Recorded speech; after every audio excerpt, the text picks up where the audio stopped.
When we have more knowledge than ever, we should be healthier than ever. I'm a doctor. My job is health. We bring in people and we randomly assign them to different diets, watching what happens to them as time goes on. Reducing meat intake does reduce your risk of cancer and reduce your risk of heart attacks and reduce your risk of stroke and diabetes. Meat is dangerous. Getting away from it's a good idea. But the quick soundbite, contrarian viewpoint, is unfortunately taking over. I've been on a pure carnivore diet. Eating red meat might not pose any health risks after all. That is ridiculous. Our job is to do the science. Those of us who are in the medical field have to be patient. I think comparing meat eaters to alcoholics and smokers is a little bit of a cheap shot. No, you're right. You're right. Meat eaters have much more problems than alcoholics do. Alcoholism can cause liver disease and colorectal cancer and breast cancer, but meat causes a far greater range of problems. The reason people drink it is because it sooner or later in the brain elicits dopamine. Same is true with every drug of abuse. And the same is also true with meat and with dairy. And with Netflix and any other behavior. I don't know if you want to compare that to alcohol, though. No, I do. You're getting a brain effect, and your brain then associates all that other stuff, the smell, the whatever, with what happened in the brain. If you take away that brain effect, none of the rest matters. It's a good idea to look at certain foods as drugs. There's precious little compassion in the world, and there's more than our share of suffering. And if there's something you can do to spread a measure of kindness, we don't want to miss that opportunity. You can transform this world. And my thought is, let's not be shy. Let's put the damn thing to work.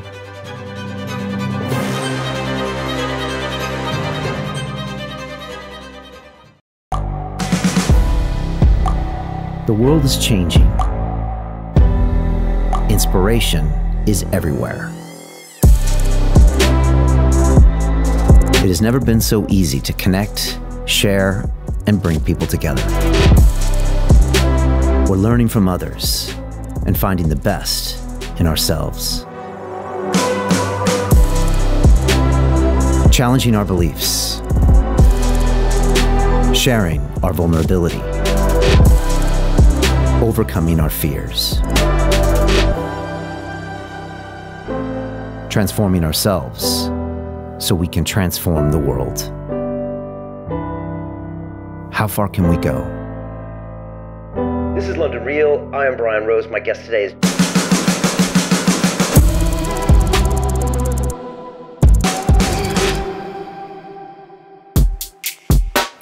You would have seen Dr. Neal Barnard in the documentary films What the Health and Forks Over Knives. He's always talking about the benefits of a plant-based diet. And you know me, I spent last year on a completely 100% vegan diet when I ran my Ironman race with John Joseph, and we made a movie about it called Iron Mind. Since then, I've incorporated some animal products back into my diet, and I went head-to-head with Dr. Neal, arguing about the latest movie Game Changers that he was involved in, and some of the science and pseudoscience and some of the things I thought that weren't true. It was a really healthy debate, and I really admire Dr. Barnard on all of his research. We talked about diabetes being caused by animal proteins, Alzheimer's disease potentially caused by your diet, hormonal issues, and all sorts of things that are really relevant. I'm a big fan of the plant-based diet. I don't know if it's right for everyone, but I like a healthy debate, and that's exactly what you're gonna get with this incredible episode with Dr. Neal Barnard. This is London Real. I am Brian Rose. My guest today is Dr. Neal Barnard, the American nutrition researcher, author, and health advocate. Your work promotes a plant-based diet and has been featured in the vegan documentaries What the Health and Forks Over Knives. In 2011, you were inducted into the Vegetarian Hall of Fame. Your upcoming book, Your Body in Balance, explores the new science of how hormones are wreaking havoc on the body and a solution that improves health, reduces pain, and sheds weight. Dr. Neal, welcome to London Real. Thank you. Delighted to be here, really. Great to have you here. First off, what's it like coming to London? Is this a city you know very well? And, you know, how are some of the food choices here, and how do we eat? It's great to be in London. I have to say, I love this city. I don't get here nearly enough. Although I have to say, I have a little bit of PTSD about London, because I was here for several days, maybe 10 or 15 years ago, during the McLibel trial. Do you remember when there were these activists who were leafleting outside of a McDonald's, saying the food is unhealthy and anti-environmental, and McDonald's sued these activists, dragged them into court for what turned out to be the longest running civil trial in English history. So I was brought over to testify on behalf of these leafleting activists saying, you know, the food really does leave a bit to be desired. So anyway, wow. Having been grilled by a man in a wig has left me with some... I missed that. It was off my radar for some reason. Oh yeah, no, it was a big thing. And how is, in general, does the British diet compare to the American, or some of the choices, or do you notice anything when you're here? Like, okay, there's this or there isn't this? It's changed over time. You know, British beef gave way to a lot of vegetarian options before anybody else. You know, there was the veggie burger that was ubiquitous. And I would say London was ahead of the rest of the world with promoting plant-based diets. But then America started catching up. And anyhow, but every time I turn around, there is more and more, there are more and more options, and here perhaps more than anywhere else. Yeah, and you know, I know you traveled to France quite a bit, and you're saying in the last few years, like, it's just a thing. Like, you have options when you go there. 30 years ago, it wasn't that way. I remember I went into a restaurant in the south of France, and I was looking at the menu, and in my kind of broken French, I was saying, you know, what do you have? And I explained to the server that I didn't eat animal products, and she said, mais c'est bizarre. And I was back at the very same restaurant a couple of years ago, and then I noticed all the way up and down the menu, they had these little V's for their végétalien choices. So things are changing there too. Yeah, things are changing, and I just saw a post from Nimai Delgado, who's the vegan bodybuilder who was in the movie Game Changers, which I'm sure we'll talk about. And he's in Greece, and he's holding up a veggie burger, and he's like, the last thing I expected on an island in Greece is to have this option, you know. So there's, you know, everybody's waking up. Everybody knows people want these options as well. I was told by vegans when they come to Britain that the choices of, you know, locally produced vegetables are just really high. I think this country has like one of the highest concentrations of all these different types of organically grown vegetables because of the weather and things like that. So everyone always says there's like a lot of great options here. There are, and also, first of all, the agriculture here is wonderful, but secondly, it's also a bit of a melting pot, especially London. There must be 200 different cuisines represented at restaurants all down the street. So you'll have no shortage of choices. Yeah, British food is no longer bad. Don't believe the hype you hear. It's all good now. Yeah, There's a lot of choices. You and I actually grew up with a similar background, and you don't know it yet, but I'm going to drop this on you. I know you grew up in North Dakota, and your grandfather was a cattle rancher. Is that true? Grandfather, uncles, cousins, and my dad as well, up until my dad was old enough to vote with his shoes, and he hated raising cattle.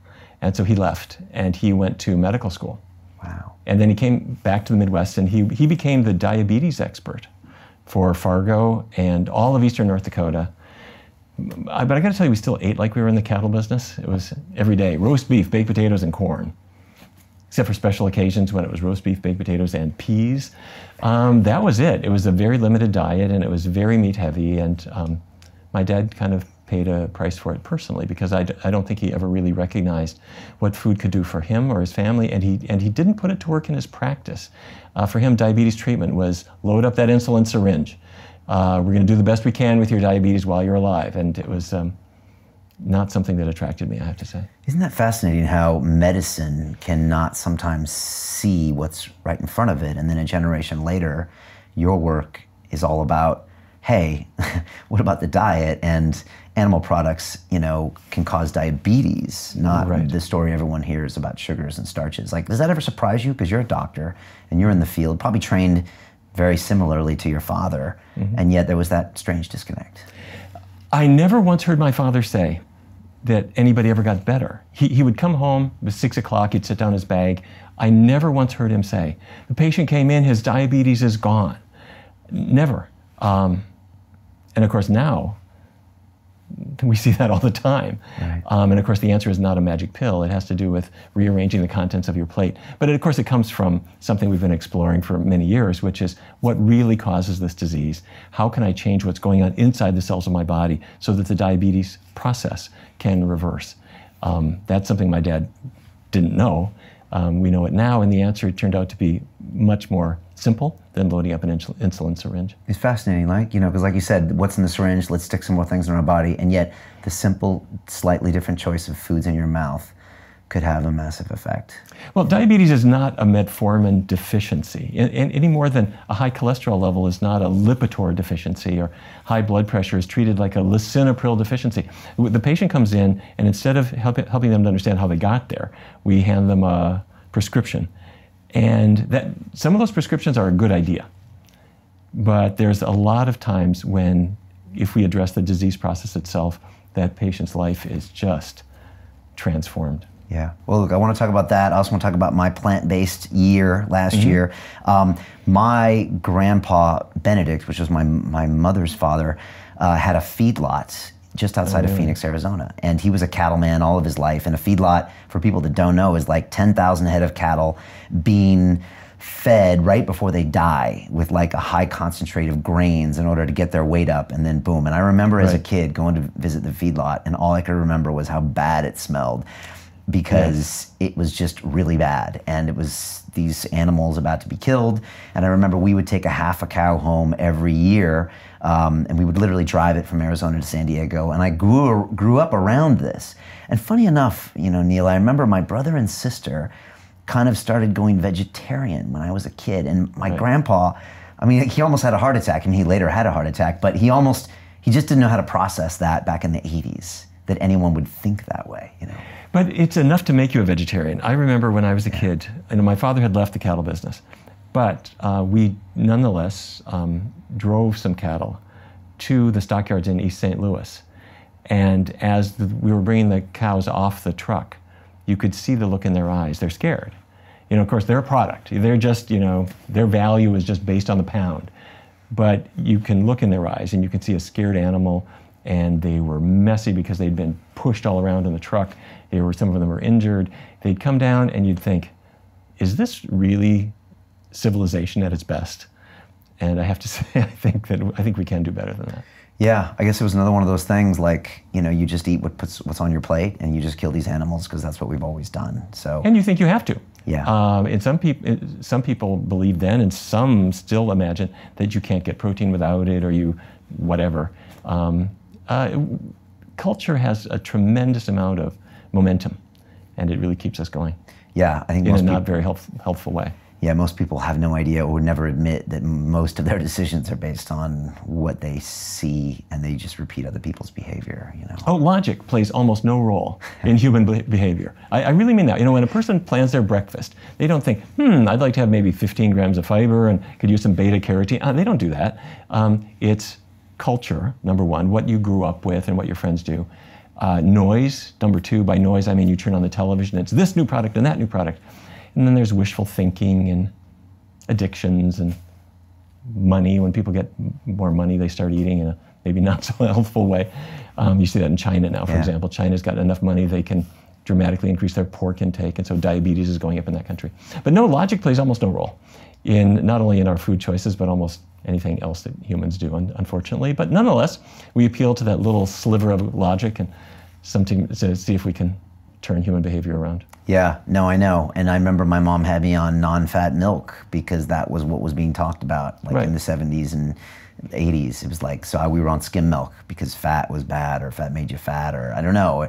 And then later, there was always a trend based on kind of what was happening. But yeah, I just finished on the cattle thing. Yeah, something probably inside of me thought something's not right here, you know, because it just, I mean, if you've ever been to a feedlot, it's just like, it's not a natural smell. It's pretty bad. Yes. And there's a lot of death there too, or soon to be death. So, how did that upbringing then kind of take you on the route you're on now? Because you could have kind of been a clone of your dad, or just continued down that path. What was the thing that really switched your a couple things. One was in later high school, I was an exchange student in Europe for just a summer program. Very short, just a couple of months. I was in northern Belgium, where the language is Flemish, so my high school French didn't help me at all. But I was plunked into a family that didn't share my North Dakota Republican Protestant views of anything, and the kids in the city it was a village. The kids in the village would make fun of me because I didn't speak a word of the language. And the family I lived with, they were lovely, but they made fun of this American capitalist boy who didn't share kind of their values. Anyway, to be in a different family, different language, different religion, different everything, and then to get thrown right back into Fargo. I just got the bends. And for the next year or so, I found myself rethinking all of the values that I'd grown up with. And then went to college, and it was a liberal time with civil rights and so forth welling up. But then, the year before I went to medical school, I had a peculiar experience. I was working in a hospital in Minneapolis as the autopsy assistant. And down in the morgue was in the basement. Nobody would ever go down there. The phone was probably from the 1940s. It would make this big click. You know, the phone guy didn't want to go in the morgue. So, but that was my job. And when a person died in the hospital, I would prepare the body for the pathologist to do the autopsy. And a guy died in the hospital of a massive heart attack, and probably from eating hospital food, but that's another story. So the pathologist knew that I was going to go to medical school the following year, and so he made this a lesson for me every time. So he made this big incision in the skin and pulled the skin back and cut through the ribs and took this huge wedge of ribs off the chest and put it on the table. And then suddenly you see this heart. He says, look in the coronary arteries. They're called coronaries because they crown the heart.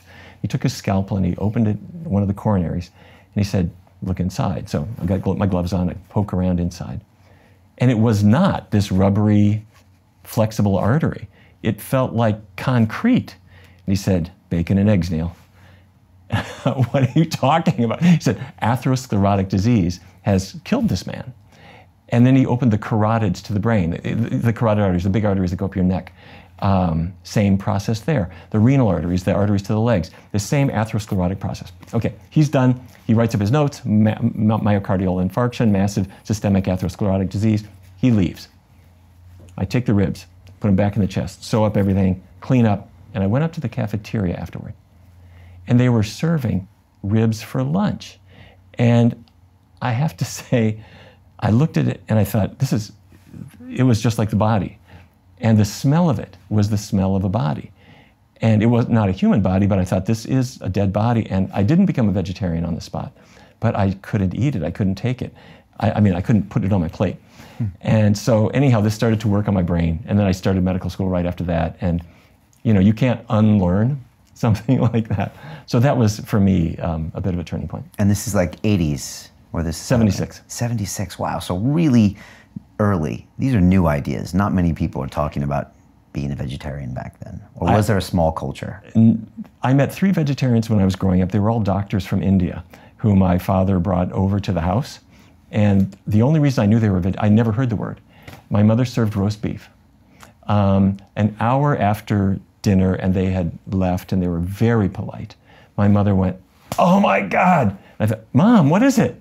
She said, "I served beef." I said, "Mom, you serve beef every night?" She said, "They're probably vegetarian." And that was the first time I heard of it. Did they eat? I was trying to remember. I imagine they pushed things around on their plate. They didn't say anything. Okay. So when you were going to medical school, you were all looking through it at a lens of maybe there's a root of a problem here. Maybe there's a diet is the issue, and maybe that a vegetable diet or a vegan diet is potentially something that's going to help us. It was that, and also, yes, the health issues were starting to come up. There was growing evidence at that time that cancer was related to what we ate, which was totally new, because we thought it was only cigarettes and genetics, and that's it. And with breast cancer and colon cancer, people started to look at meat, dairy, and others. But I also started to realize, I started to rethink what animals go through. And for my upbringing, that was not something you're supposed to deal with, because I spent every fall with my dad with my 12-gauge shotgun, waiting in the cold for the ducks and geese to come out of Canada. And we would sit in these marshes outside of Fargo, and we'd blow the ducks and geese out of the sky and bring their corpses home, and my mom would fix them up. And you know, we'd go to the rodeo and all of these things that I took as normal and fun, really. But I started to rethink all of these things, and I started to rethink, you know, there's sort of no more animal more gentle than a duck trying to get out of cold weather. Well, why not just admire them? Right. Let them go. So I started to think that maybe a more civilized approach to animals might be a good one. Okay. So this wasn't just science for you. There was also some ethics involved as well. There was, and it was brought to the fore for me in quite a different way. In medical school, one day the pharmacology professor came in and said, form your groups, next week is dog lab. Everybody knew what dog lab was. It was a required experience at almost every medical school. Half education, half hazing. 4 to 6 students, you take a dog. The dog's like German Shepherd or a beagle. Some dog's not going to do anyone any harm. Put the dog on the table, tape the dog down, then you start an IV and you knock the dog out. And then you pump in epinephrine, norepinephrine. You write the fact that the dog's heart rate has increased. You pump in propranolol. The dog's heart decreases, the pulse decreases. You run an EKG. You put it in your report. You exsanguinate your dog then. You drain the blood slowly out of the dog's body. And you record what's happening to the dog's pulse, which gets thready and then stops. And then everyone looks at each other. I guess we're done. And then at the end of that day, there are trash bags all up and down the hallway.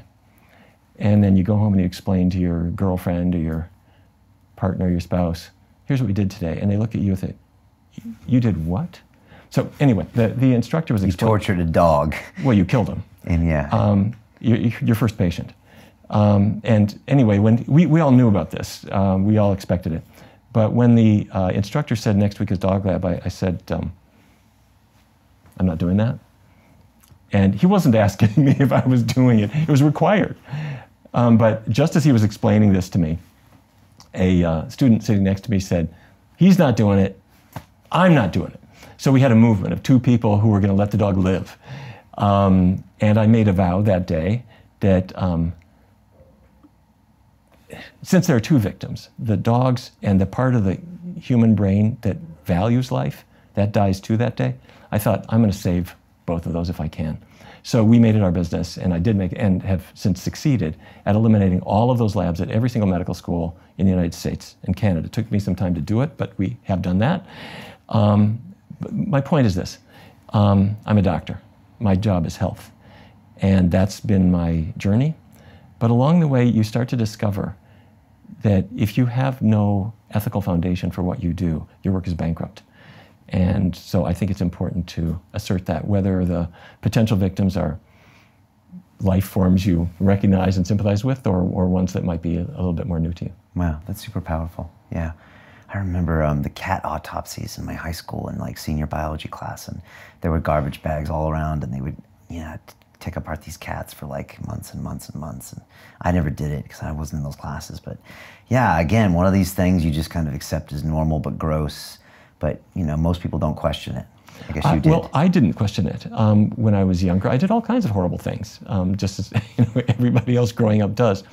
I wasn't filled with remorse when I was hunting or all these things. But at some point in life, I started to rethink these things and decide that there's precious little compassion in the world, and there's more than our share of suffering. And if there's something you can do to spread a measure of kindness, we don't want to miss that opportunity. The good news is there's a hell of a lot you can do. You can transform this world.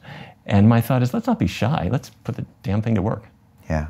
What was the point in your career where you noticed there becoming a critical mass of people wanting to hear your views on plant-based diet? There must have been an inflection point or a certain year where you're like, okay, I feel momentum for people listening to my ideas more than before.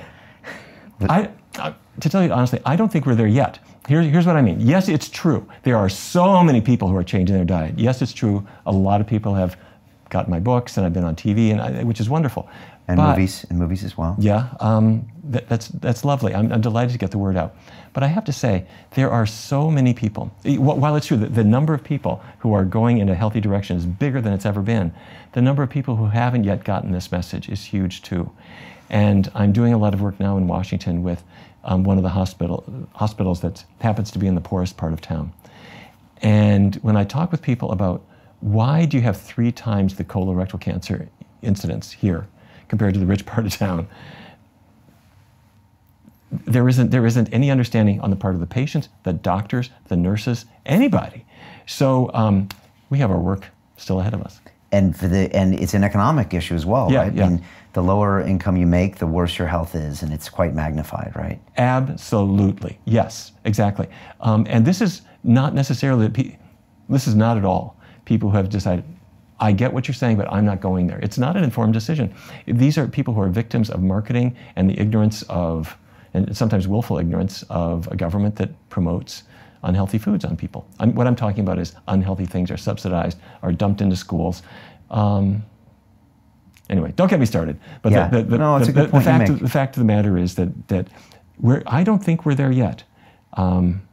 I'm happy with the changes that have come, but there's more to do. So we've got like Beyond Meat that's IPOing for billions and people are putting it in all the fast food places, but we've also got the lower, say 25% of the population that's getting more obese, more diabetes, and the diet maybe is getting worse in some cases. And you're looking at this and saying, Brian, we're not necessarily where I want us to be. A couple of examples. Yeah. In young people, and by young, I mean anyone up to the age of 49, colorectal cancer rates are rising.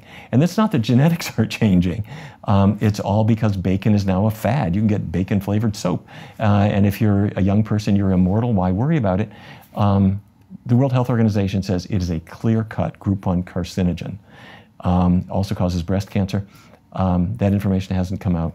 And the big tragedy now is in India, which is the second biggest country on the globe, China, which is number 1. India has a vegetarian tradition that is now viewed by many people as the quaint habit of their grandparents. Right. And modern, and of the poor, maybe. Modern young people are non-vegetarian, and diabetes rates are going through the roof. And if they are vegetarian, it's also dairy heavy, that you may as well have eaten a pork chop. In China, it's a changing economic situation. When people have more money, they can afford more pork. And in China, it is becoming devastating. Cardiovascular disease is through the roof. Diabetes is way, way up. A country like Japan that used to have the skinniest and longest of people on the planet, and a diet mostly based on rice, and meat was little flavorings, not the center of your plate. There are now so many fast food chains in Japan that breast cancer is up, Alzheimer's is starting to go up, cardiovascular disease, diabetes is up, and also some depression and other things are up. Is it food or is it something else? I don't know. But when we have more knowledge than ever, we should be healthier than ever. Yeah, I remember I went to Brazil like in the early 2000s, and we've all heard of the girl from Ipanema, but on the beaches, there were just these massive people that were no longer eating the way they probably had eaten for the last 100 years, and it just was really noticeable. The girl from Ipanema was diagnosed with type 2 diabetes recently, and I'm kidding. Well, the country's on fire because in the Amazon, you know, what's that about? It's not that lightning struck, it's that people set the fires to clear the jungle in order to grow feed crops for more beef. And not just in Brazil, but everywhere else. So yeah, we're kind of making a dog's breakfast of things. But the good news is what you put your finger on, which is that more people than ever do have this message. And it's just like smoking. I used to smoke cigarettes along with my burgers. Me too. And, you know, you can, you know, you're not stupid. You know it's going to cause cancer, but you take your time to quit. And finally, there became a critical mass. And now, if you light up at somebody's home, they would be scandalized. In a restaurant, you can't even do it legally. So the meat eaters will get there too. Right. I mentioned Beyond Meat, and I mentioned that a lot of these fast food chains are now taking on these meals. Is that a net positive, or is that just also propagating bad eating habits in these fast food places? Clear-cut net positive, absolute net positive. Now, who it's a positive for is either the meat eater who came in and thought, I'll try that. Let me see. I mean, that's for that person to realize you can have something that's not meat. That's great. Or a family member. A couple brings in their 7-year-old kid, and your child is imprinting on what you do. And a 55-year-old guy who's on the exam table after a heart attack, in his heart, is a 5-year-old kid who learned the wrong things to eat that got him there. So when those are there and they are marketed and people realize they taste good, that's all positive. The only thing I would say, though, is they're a door. They're a transition. They're sort of, for a heroin addict, your methadone A beef addict's methadone is the veggie burger. It gets you over your addiction. But once you get there, you want to go further because there are so many other choices that are tastier and over the long run healthier as well. But no, the veggie burger is a good parachute out of meat eating. Right, but if you keep eating veggie burgers your whole life, you still might end up in the morgue with same problems, right? They vary. There are some that are pretty high in fat. They've got so much coconut fat in there, you can almost hear your arteries snapping closed. There are others where the fat content is low. It's just basically grain, and you top it with ketchup and a pickle, and it's hard to indict it. Yeah, although I don't know if a burger is ever the way forward, but okay. You also mentioned something else. You live in DC, and maybe like recently there's kind of a culture of exaggeration, maybe brought on with the Trump administration, I don't know. Maybe it's not fake news, but this thing of, like you said, people can say something's true and it is, like bacon's good for you, which some people would say it is, but you're saying, you know, talk to me about this kind of freedom that everyone seems to have now to say something or exaggerate something without the scientific facts. That didn't exist, say, 6 years ago, 4 years ago? I don't know if it's Trump. And I mean, nowadays people have, on a daily basis, they just assume that the things he says are not true. And even his supporters will say, well, that's just him. He just makes stuff up. And it's kind of endearing in a way. I mean, here he is with his hand in the cookie jar and crumbs all over his mouth saying, what? I didn't take those cookies. It's just kind of sad, but... it's also becoming more accepted, isn't it? That's the issue. Yeah. That's the issue, that if it's acceptable to just make things up and stick to them, that's a problem. I'm not sure if it's social media has contributed to this, where what really matters is the headline, not the depth. But we're seeing this in medicine now, and a huge scandal we had just recently was headlines everywhere said you don't have to reduce meat for good health. There are new guidelines out. I'm not sure how much this traversed the Atlantic, but in the United States it was all over every newspaper. What it was the Annals of Internal Medicine published a series of meta-analyses where you crunch the numbers from previous studies into your new meta-analysis. And although they found that reducing meat intake does reduce your risk of cancer and reduce your risk of heart attacks and reduce your risk of stroke and diabetes, they also did studies showing that meat eaters really value meat. And their conclusion was it's not worth it. The reduction in your cancer risk and heart disease risk and stroke and diabetes isn't worth it if it means you got to change your diet. So therefore, go ahead and eat meat. And that was such a man bites dog kind of headline that the newspapers really ran with it. If you read the studies, you realize nothing has changed. Meat is dangerous. Getting away from it's a good idea. But the quick soundbite, the contrarian viewpoint is unfortunately taking over. Okay, that's a good point. All right, let me talk about my experience last year. I want to get your thoughts. Then I want to talk about game changers, and sure. I also want to talk about diabetes and a bunch of your other IP.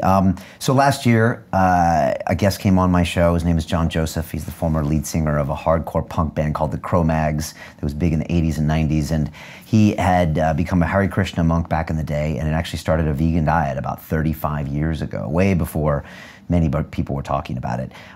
He also went on to have a crazy career as a lead singer and a crazy crack addiction and all sorts of other stuff. But he used to smoke crack and drink wheatgrass juice, he told me.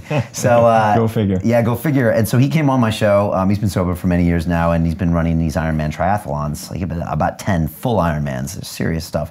And he challenged me to come to New York City and train with him. And when I was there, he said, Brian, I got this half Ironman coming up. I want you to do it with me, and I want you to do it on a plant-based diet. Now for me, I had never gone really plant-based. I had played around with Meatless Mondays. I had a lot of people on the show before, like Dr. Greger and all sorts of other people talking about the diet. But when John did this to me, I was like, okay, I'm in. So I went 100% plant-based last year. In about 3 days, I did it. And John kind of gave me some guidance, took me to some great places in New York City. At the same time, I'm training a lot. I've never done an endurance race. I've never done distance swim or bike or run. And John said, Brian, you're actually gonna feel better. You're gonna have less injuries if you go plant-based. And I was like, that doesn't make sense to me, but okay, I trust you. So I came back to London and told my wife, and she's like, what are you talking about? She's from Bulgaria, where again, there's not a lot of, she didn't grow up with a lot of vegans.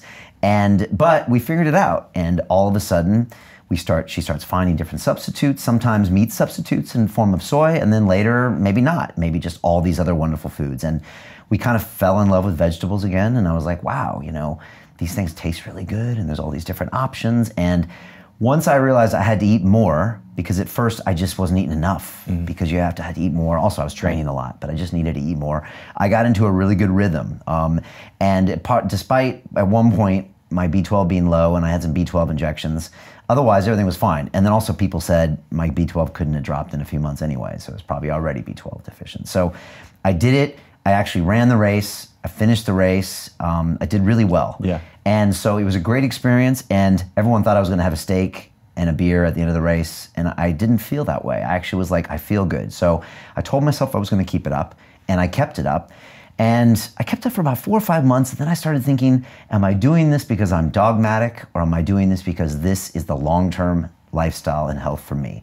And I have a history of doing things to death in my past. I can be very dogmatic, and sometimes it takes me in good places, and sometimes it makes me try to drink myself to death. So I have both things, and sometimes it can make me do a great show like this.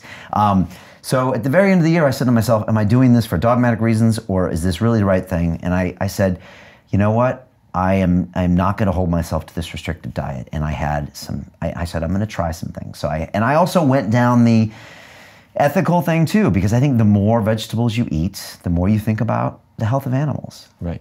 And so I also started thinking about farm factory animals, and I'm like, I don't want to be a part of this. And I had flashbacks to the feedlot. I don't want to be a part of that. Right. Something me as a 4-year-old kid knew this was wrong. Okay. So I get to the end of the year, and I'm like, all right, I'm going to have a bit of sushi. And I had some sushi, and like my body was like, okay, I think this is okay. And my stomach was like, this is okay. And so now I have certain types of animal proteins. And for me, I feel better and I feel stronger. And I still have a lot of vegetables. I still train a lot. I still don't have any factory farm meats. But for me, I don't know. I don't necessarily have the scientific proof one way or another, but this feels like the right diet for me. What do you think of that? Well, first of all, what you did is amazing. And it sounds like you trained up quickly. You reaffirmed what so many other people have found, which is that it's totally counterintuitive. People imagine if I'm going to bulk up, I've got to be eating meat. And then, of course, they realize that all the biggest animals are herbivores and so forth. But what you accomplished is wonderful. That's amazing. And also, you did it for long enough that it's there for you. So if you decide, okay, I brought back the sushi or whatever it is, but I'd like to go back into not having animals on my plates, you're an expert in it. You can get back there if you want to. There was never a person, and I'm not going to speak about you for a minute, I'm going to speak about somebody else. Okay. There was never a smoker who didn't feel better lighting up a cigarette, or a person with an alcohol issue who didn't feel better having a drink. They know it's better for them to not smoke or to not drink at all. But when they have whatever that thing is that's tickling their brain, they do feel a little reward to it. And when they're not having it, they kind of miss it. Now, everyone's different. I have to say for me, when I got animal products off my plate, I think I went through about 2 weeks of doubt and thinking, what would I miss? But then it was gone. And now, not only do I not miss it, I don't want to be anywhere near it. It's like quitting smoking. I don't want some tobacco near me anymore. It's just creepy.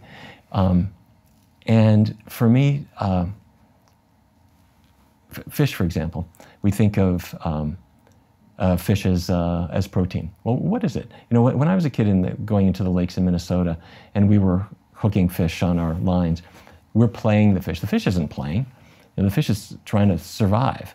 And if you look at how people obtain fish, if it's through fish farms, it's frankly sickening. There's a new documentary out called Artificial that talks about hatcheries and fish farming. It will make you not want to eat it. But then the wild caught is even worse. Some of them are like taking a lawnmower on the ocean floor and just destroying every species they ever could. So these bigger issues are there. And when they weigh on us, we can decide, all right, I've been around, I've tried all the different things, and plant-based diet is always glad to welcome people back. And I appreciate the analogies between drinking and smoking, and I've stopped smoking and stopped drinking. It took me a long time, but I finally have. But I don't think that analogy necessarily plays through into meat. I just don't. And I'm not convinced that completely avoiding meat is the most healthiest thing to do. I think there's people out there that can do it, and maybe they have a genetic propensity to do it. But I've had a lot of vegans that have sat in that chair that have come off that. They did it for a few years, and they found that it just wasn't sustainable for them. And so I still am not sure if it's the right diet for everyone. And I know as soon as you go plant-based, you want to make everyone go plant-based, and it's all the right thing, but I'm not sure. And I'm still not sure of the science. Now, I know you are sure, but I'm just not sure. And I don't consider myself to be completely unscientific, but that's just a strong feeling I have. Two things to weigh in. One is the science, and hopefully we'll talk about that because we've been funded by the US government to actually test these things. And the data are very robust for the effect of a vegan diet on diabetes, weight loss, cholesterol lowering, that kind of stuff. But in the broad scheme of things, human beings, whether we like it or not, are great apes. And great apes don't eat ice cream, and they don't eat cheese, and they don't have yogurt. They don't have dairy at all. And they are, for the most part, herbivores. Now, there are some exceptions, but the great apes are human beings, and chimpanzees and gorillas and orangutans and bonobos, that's it. They are not dogs, they are not cats, we're not carnivores. The exception is with chimpanzees, you'll see maybe 4% of the chimpanzee diet is they will go up a tree and kill a monkey, which they do by biting into the monkey's head. It's creepy. Anyway, apart from that, they're really herbivores. And human beings are herbivores, but the fact is, we've been such restless herbivores that we were happily living in Eastern Africa, and then we had the bad judgment to leave that area and go into places like New Jersey. And along the way, there were times where we went over the Bering Strait that plants didn't grow. And so we would do our best to eat what we could and survive. But we are still herbivores with herbivorous coronary arteries, and when you compare people, almost regardless of any other aspect of their diet, those people who avoid animal products are the healthiest and longest lived. And I'm speaking not just about heart disease, but things like Alzheimer's. Other things you wouldn't think of as relating to diet. Is there a definite direct link between Alzheimer's and meat consumption? This is the new frontier. Okay. But it really started in 1993 in Chicago. Researchers at Rush University started something called the Chicago Health and Aging Project. They just rounded up people. They didn't tell them what to eat. They just said, what are you eating? And about 10 years later, they started to have enough data to say, suspect number one is saturated fat. And saturated fat is the solid fat that's in cheese and dairy, and meat is number two source. Plants have almost none of it. And the people who ate the most saturated fat had about 3 times the risk of Alzheimer's compared to the others. And then right behind it was trans fats, the artificial fats that are used in a lot of snack foods, pretty much the same effect. And then they started noticing that people who ate more vitamin E, which is in seeds and nuts, and some vegetables as well, cut their risk by about half. So anyway, this research has been ongoing now for a couple of decades, and there's still a lot of gaps, but it appears that a plant-based diet is largely protective. And the reason that's important is when I make a list of all the things I don't want to get in my own life, number one on my list is Alzheimer's, because, and I imagine you've had either family members or friends or relatives where you lose everything. So. Yeah, it's not pretty. And I mean, we can get to some of the studies later, but I'm always curious, I mean, are the studies really looking at people like me who are active, eating maybe grass-fed meat for small portions of my meals, or are they looking at meat eaters in general who are having Big Macs 3 times a day? I'm always just very curious about the sample size, the study, the length of it, because I don't think anyone is really talking about someone the way I'm eating and pointing the finger out that this specifically isn't working. It's still kind of very big general chunks of data, is the feeling I get. I don't know. Am I wrong? Well, I think you're raising a really important question, which is how much can I get away with? If I can eat meat, can I just have some? Will it be okay? And if the cow was fattened on grass rather than on corn, will that make a difference? I think those are legitimate questions. Although I have to say, my whole family raised grass-fed beef. That's all there was at the time, and that was a terribly unhealthy. I mean, you're eating an animal's muscle, in either case. It is not broccoli. And mussels are a mixture of protein and fat and the occasional parasite that got in there, and that's really what it is. And, right, but it does have nutritional value. I mean, I can survive on it, right? And it does help me build muscle, I mean, it must. No, I don't think so. Not at all? Well, first of all, you can't survive on it. If you try to eat nothing but meat, you remember the English sailors who all got scurvy? Yeah, okay. I mean, that's sort of the Atkins diet taken to an extreme, and somebody realized, wait, meat doesn't actually have vitamin C, guys, and that's where the limes came in. Okay, fine. But I mean, there's a lot more to it. There isn't any fiber in that diet whatsoever. There is protein, but the whole idea that meat jealously guards protein is not true. I mean, there's protein. If you ate 2,000 calories a day, roughly, I'm going to say, unless you're training, in which case you're eating 3,000. Yeah. If you ate 2,000 calories of nothing but broccoli, not that you would ever do this, but if that's what you did, you would get about all the protein that you need, that the government says you need, plus about 90 extra grams. And if the next day you ate nothing but lentils, you would get all the protein you need plus an extra 100 grams. Plants have enormous amounts of protein in it. But to make it short and sweet for anybody who's just tuning in for just this one bit, a healthy diet is 4 things: vegetables, fruits, whole grains, and beans, or the legume group: beans, peas, lentils. Vegetables, fruits, whole grains, beans. And you should supplement with vitamin B12. People can get low. And I mean, meat eaters get low. But I think everyone should supplement with B12, and that's something we can talk about. But that's to me is a healthy diet. And meat doesn't add anything to that at all. What do you think about these meat eater diets lately? I mean, there's been some famous people like Dr. Jordan Peterson, who's like on all the meat. And I know he had some autoimmune issues, and maybe by doing that helped some of that. But some people are thriving on that. What do you think that is? It's hard to thrive on that for very long. Autoimmune issues are real. And sometimes when people restrict their diet to a great degree, they end up leaving out whatever food they're reacting to, which is good. If they get away from dairy, my sense is that dairy proteins probably trigger more autoimmune issues than any other food. So getting away from that's a good idea. But I wouldn't go that direction. We in our clinic in Washington, what we do is for an autoimmune condition, we will bring the person to rice and vegetables and things like that, leaving out all the dairy, all the meat and whatever. And very often people get completely better. And then you bring in more and more plant foods to see which ones might also trigger it. Because maybe they're allergic, or not allergic, but sensitive to dairy, but also wheat, for example. Let's test it. So we put it to the test. Okay. So you think the carnivore diets are short-lived, and you want to see if they can be... The diet and the people. And the people, you think so. Yeah, well, I guess to be determined. Last thing I want to talk about, and then I want to talk about the movie. Vegans say they're not harming animals, but the latest argument is that by harvesting vegetables, there's all sorts of animals that they're killing, the rodents in the fields and all of the things that cause and creating the soybeans. I had someone in here who was a vegan for 5 years, and now he's eating red meat, and he said, Brian, when I eat red meat, I kill 1 cow, and I can survive on 6 months on the 1 cow, as opposed to the vegetables that are killing all of these little animals. Just wanted to get your reaction. That is ridiculous. And why? Because the cow isn't ordering room service. The cow is on a feedlot, as you said, and the pigs and the chickens, they are eating soybeans and corn.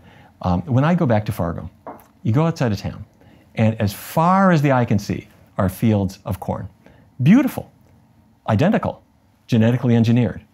And on the other side of the highway, it's soybeans. Beautiful, identical, GMO. No human is eating any of that. So if you're thinking there's mice in the fields and they're all being killed, maybe so, to feed chickens and to feed pigs and to feed cows. So when the cow is killed, that cow represents enormous amounts of agriculture that had to go in to get this miserly amount of meat.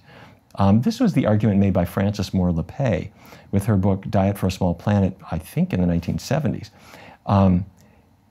Also, apart from that, to make that cornfield grow, you need fertilizer, you need irrigation, you need pesticides, and all of that washes into the rivers and streams. And the Missouri River that runs right through the heart of North Dakota picks up all that junk.